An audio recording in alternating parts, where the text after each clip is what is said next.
Since the Paleolithic era, man has recognized the presence of supernatural forces and dedicated sacred places for practicing religious rituals. These places have evolved over time, depending upon the deity's worship and man's relationship with this higher power. Houses of the Holy is a survey of religious structures and their evolution as a representation of power, who we worship, and how we worship.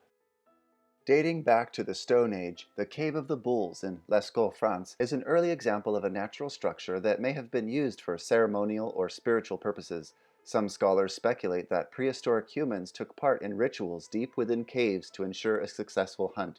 Polytheistic religions dominated in the West from Mesopotamian times until the late Roman Empire. The Ziggurat of Ur was a massive step pyramid atop which a temple was dedicated to the moon goddess Nana. Reaching the highest point in the city, only the rulers, priests, and a few community leaders were allowed inside, while citizens visited the exterior to seek spiritual nourishment. The Temple of Ramses II commemorated the longest ruling pharaoh in Egyptian history and was dedicated to the four most important New Kingdom gods, including Ramses himself. A dramatic display of wealth and power, this temple illustrates the importance Egyptians placed on funerary worship. In celebration of their victory over the Persians in 480 BC, ancient Greeks rebuilt the Parthenon and dedicated it to the goddess Athena. Individuals made offerings and worshipped outside the temple while viewing the impressive exterior statuary. Standing proudly in the interior cella, a 38-foot tall gold and ivory Athena represented the wealth and triumph of the city. The largest dome in the world at the time of its construction, the Pantheon, was built by the Roman Emperor Hadrian as a temple to all the gods. Symbolizing the heavens, the oculus in the center allowed the sun's light to illuminate the building, which became a model for future churches. When Constantine declared Christianity the official state religion in the early 4th century, he also became the foremost patron of monotheistic Christian architecture. Erected over the remains of St. Peter, Old St. Peter's Basilica was designed to hold congregations of up to 4,000 pilgrimage worshippers. Constructed by Emperor Justinian in Constantinople, Hagia Sophia was designed to outshine the architecture in Rome. Reminiscent of the dome at the Pantheon, this Christian church represents the height and grandeur of the Byzantine age.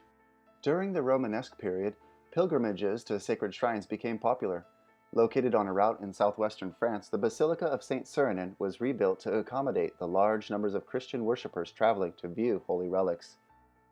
As peace continued throughout Western Europe in the 12th and 13th centuries, innovations in art and architecture ushered in the Gothic era. At Chartres Cathedral in France, the manufacture of large stained glass windows and an increased sculptural program transformed the way the largely illiterate Christian congregation learned the Word of God.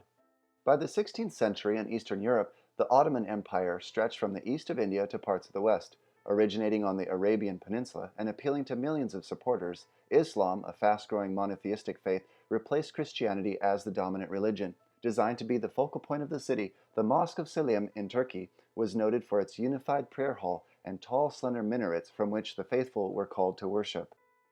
From the Paleolithic era to the Gothic period, religious structures have evolved as a result of changes in beliefs and worship practices. While initial polytheistic faiths were elitist with structures funded by rulers and powerful individuals, later monotheistic religions embraced inclusion, utilizing followers to increase both their congregation size and their wealth. Serving as centers of learning, churches and mosques perfected the use of art and architecture as a medium through which to spread their message and attract additional followers. By becoming more welcoming and well organized, churches and mosques were able to establish financial independence and assert their own influence. In an interesting progression, while religious structures have evolved as a consequence of changing beliefs, the balance of power has also shifted from authoritative rulers to the religious institutions themselves.